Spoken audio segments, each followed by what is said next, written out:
Bonjour à tous, bonjour à toutes, j'espère que tout le monde va bien, j'espère que vous vous portez bien sur cette nouvelle année. Premièrement, j'ai envie de vous souhaiter tout simplement une meilleure année, une plus belle année que 2020. J'espère que cette année sera meilleure dans tous les domaines que je peux vous souhaiter tout simplement. Aujourd'hui, on se retrouve sur cette vidéo, je suis super content de vous retrouver sur cette vidéo où je vais parler de comment j'ai découvert mon guide spirituel avec qui je travaille aujourd'hui. Je vous dis à tout de suite.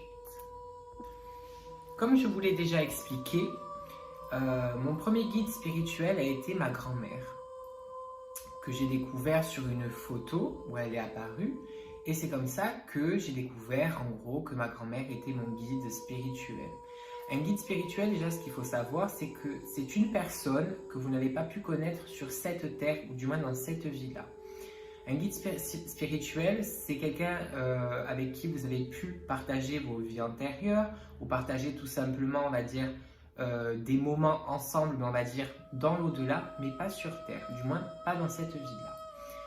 Mon premier guide, comme je vous l'ai dit, était ma grand-mère.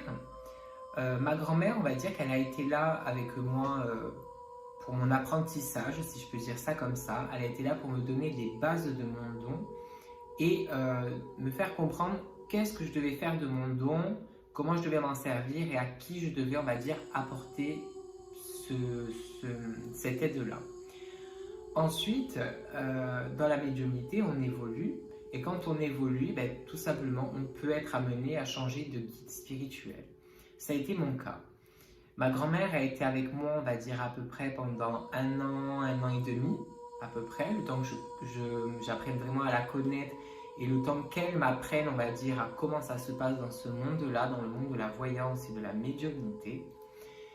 Et j'ai évolué petit à petit, en échelon, j'ai évolué.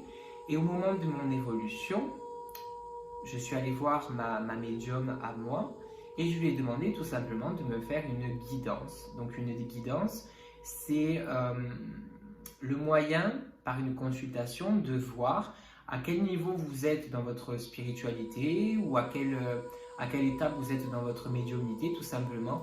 À voir tout simplement à quel stade vous êtes au niveau spirituel. Et au moment de cette consultation, de cette guidance, donc je demande à ma médium qu'elle me dise un peu ce qu'elle voit, ce qu'elle ressent. Elle me dit, écoute, pour moi tu es en train de changer de guide, donc je vous parle de ça, ça fait quelques mois. Elle me dit, pour moi tu es déjà en train de changer de guide spirituel. Elle me dit, je peux me tromper, mais pour moi ton guide spirituel, j'entends David. Bon, donc je prends ce qu'il y a à prendre dans cette consultation. Bien sûr, comme vous savez très bien, moi je suis tellement terre à terre qu'il me fallait des preuves pour me prouver que oui, c'était bien ce monsieur qui était mon guide aujourd'hui, tout simplement. Donc maintenant, je vais vous expliquer comment j'ai découvert ce guide spirituel. Donc déjà, en faisant cette consultation, cette guidance, ma médium me dit, voilà, il va falloir que tu lui demandes des signes, il va falloir que tu lui demandes de te prouver les choses, tout simplement, et qu'il te montre lui-même, par lui-même, qu'il est bien là et que c'est bien lui qui te guide aujourd'hui dans ta voyance, tout simplement. Donc, après cette consultation-là, je suis allé me coucher, et en allant me coucher, bien sûr, je demande à ce monsieur, tout simplement, je lui explique que, enfin, du moins à ce guide spirituel, moi je lui explique clairement que aujourd'hui, il n'y a pas de place pour lui. Je lui fais comprendre que pour lui, il n'y a pas de place. Pour moi, c'était ma grand-mère qui devait me guider et personne d'autre. Donc j'ai eu beaucoup de mal au début à accepter ce changement de guide. Parce que quand on change de guide, c'est comme si on faisait le deuil de quelque chose aussi. Voilà, le guide, il a été là avec toi, il t'a aidé, il t'a porté, il t'a parlé, il t'a conseillé, il t'a réconforté. Donc on s'y attache. Et qui plus est, en plus, c'était ma grand-mère. Donc j'étais énormément attachée à l'âme de ma grand-mère, tout simplement. Et j'ai mis du temps, on va dire, à enlever cette habitude de parler avec ma grand-mère, de lui demander des choses, parce que là, c'était quelqu'un d'autre. C'était plus ma grand-mère, c'était quelqu'un d'autre. Et donc, quelques jours passent, et je demande à mon guide spirituel, j'y écoute, apparemment, c'est toi. Voilà. Moi, je vous le dis, j'ai parlé très sèchement à mon guide. Je lui dis, écoute, apparemment c'est toi qui aujourd'hui va venir me guider, me donner, on va dire, toutes ces informations pour ces personnes qui vont venir me voir. C'est pas que je te crois pas, mais je veux que tu me donnes, on va dire, des preuves, quoi, comme quoi tu es là et que c'est toi qui me guide, quoi, voilà. Donc je lui demande qu'il me donne des preuves. Et là, on arrive dans quelque chose d'assez mystique, paranormal pour certains peut-être. C'est le soir, je suis dans ma chambre, dans mon lit. Il y a une personne à côté de moi qui était témoin de ce fait-là, donc bon, au moins j'étais pas fou, j'étais pas le seul à voir et à entendre ça. Le soir, comme je vous dis, je suis dans mon lit, je me mets un dessin animé, tout simplement, pour bien dormir. Et le dessin animé que je mets s'appelle Magic. C'est une mini-série, si je peux dire ça comme ça, qui passe sur... disons que c'est sur Disney Channel, sauf que là c'était sur YouTube. Et ce dessin animé, le titre du moins de l'épisode s'appelle Amour de vacances. J'ai pas regardé le titre, j'ai mis ma vidéo et j'ai enclenché la vidéo. Donc j'écoute sans trop écouter non plus l'épisode. Hein. Et en fait, je suis que dans l'épisode, il y a un petit garçon, donc Magic c'est une famille de sorciers, il y a la mère qui est sorcière, il y a le père c'est un ogre, enfin c'est toute une histoire. Et vous avez les deux enfants, il y a la fille et le fils. Et le fils, qui dans l'épisode s'appelle Lorenzo, tout simplement, il s'appelle Lorenzo. Et en fait, il rentre dans... C'est un petit garçon, il veut rentrer au lycée, mais il n'a pas l'âge. Et ce petit garçon, donc c'est le Lorenzo, c'est le bel italien, c'est celui, on va dire, que toutes les filles lui courent après, il arrive dans le lycée, c'est le nouveau beau gosse, enfin voilà. Et moi, d'entendre déjà le prénom Lorenzo dans un dessin animé, ça m'a marqué, enfin ça m'a tilté. Donc j'ai fait en sorte d'écouter ce dessin animé, quoi, qui portait mon prénom. Donc l'épisode continue, c'est le garçon, il rentre au lycée, il se fait connaître, il y a toutes les filles qui sont derrière lui. Et vu que ce garçon, on va dire, il vit dans un monde un peu magique, on va dire qu'il il se fait un tour de magie, tout simplement. Et dans le tour de magie, on va dire qu'il se transforme en adulte, en grande personne. Et quand il se transforme en grande personne, les filles sont encore derrière lui, elles courent après, sont autour de lui, etc., etc. Et en fait, on se rend compte qu'à la fin de ce dessin animé, les filles, on va dire, du lycée, découvrent un peu le poteau rose. Et elles découvrent en fait que Lorenzo est un peu mytho sur les bords et qu'il les a, on va dire, comment je peux dire, qui leur a menti tout simplement, hein, qui leur a menti. Hein. Et on découvre en fait à la fin de cet épisode qu'en réalité, en fait, Lorenzo qui s'est transformé, on va dire, en grand garçon pour pouvoir plaire à ces filles-là, avoue à la fin qu'en fait, il ne s'appelle pas Lorenzo, mais il s'appelle David. Donc, en fait, c'est la même personne en une personne, en fait, tout simplement. C'est deux personnes en une, voilà. Et en fait, on découvre à la fin que le garçon ne s'appelle pas Lorenzo en réalité, mais il s'appelle David. Voilà, donc il a trompé un peu tout le monde. Donc déjà, premier indice qui me bouleverse un peu quand je m'aperçois qu'en fait, ben voilà, c'était peut-être une coïncidence pour certains, mais moi, du moins, ça collait. Voilà, pour moi, c'était mais plus que ça. En plus, c'était dans la période où je demandais des messages, des preuves à mon guide, donc ouais, elle me les a apportées. Donc, je m'adresse à lui, à mon guide, et je lui dis, bah, écoute, je pense que pour un tour de magie, tu en as fait un beau. Voilà. Continuons. Il faut savoir que je fais des salons de voyance. Voilà, je fais des salons de voyance et c'était cet été. Donc on me propose de faire un salon de voyance sur Porto-Pôle, en Corse.